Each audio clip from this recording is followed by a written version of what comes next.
Hello, welcome all to my Indian Economic Policy Project presented by me, Raj Arya.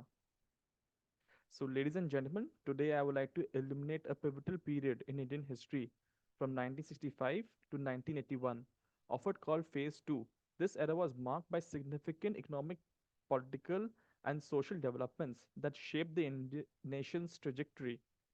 During this time, India was under the leadership of Prime Minister Indira Gandhi and Lal Bahadur Shastri.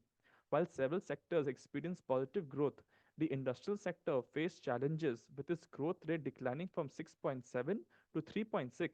This decline can be attributed to various factors, including external shocks, resource constraints, and regulatory restrictions.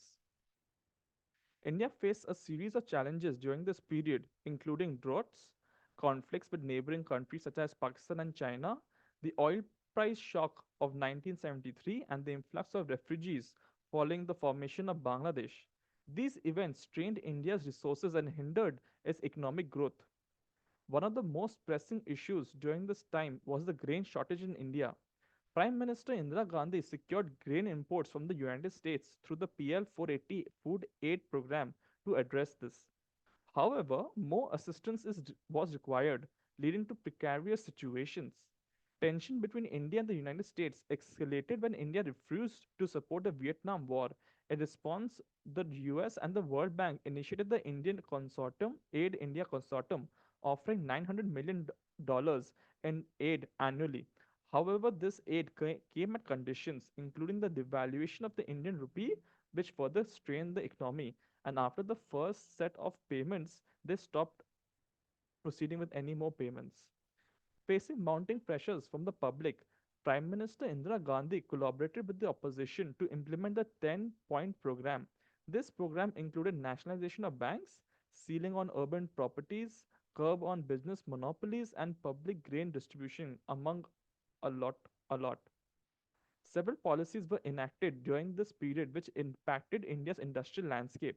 The MRTP Act of 1969, the FERA Act of 1973, the SSI Product Reservation of 1967, and the Industrial Licensing Policy of 1970 were among the key regulations that affected industries. Coming to the MRTP Act, the Dutt Committee was established to enforce this act and set guidelines for restricting the growth of companies.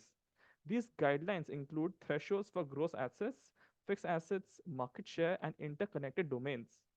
The FERA Act of the Foreign Investment was also regulated, with projects exceeding certain thresholds subject to RBI oversight. However, there were exceptions for companies engaged in specific activities or meeting certain export criteria. The SSI Product Reservation Act of 1967 aimed to protect labor intensive industries from competitions by larger companies. Additionally, labor laws such as the Industrial Dispute Act of 1947 made it challenging for industries to lay off workers, leading to increased wage demands and benefits from trade unions. The ILP Act of 1970 or the Industrial Licensing Policy Act also targeted the Appendix 1 industries, which require them to obtain further licensing to keep operating in their business. The nationalization of banks included the formation of the Imperial Bank of India, aimed to address the financial sector challenges and promote economic stability. The Imperial Bank of India was made by the State Bank of India, currently known as the State Bank of India, by merging 70 plus branches of various banks, such as the Bank of Madras and other such banks. This further we see in phase 3 was to fund the physical policies of the government. To address the agricultural challenges, India imported high yield variables or HYV of crops to increase the farm productivity and reduce the dependence of grain imports. So, in conclusion, 1965 to 1981 was a significant transformation and challenging period for India. Despite numerous obstacles, the country persevered and laid the groundwork for future growth and development. As we reflect on this era, let us draw lessons from the past to keep our path forward. Thank you so very much.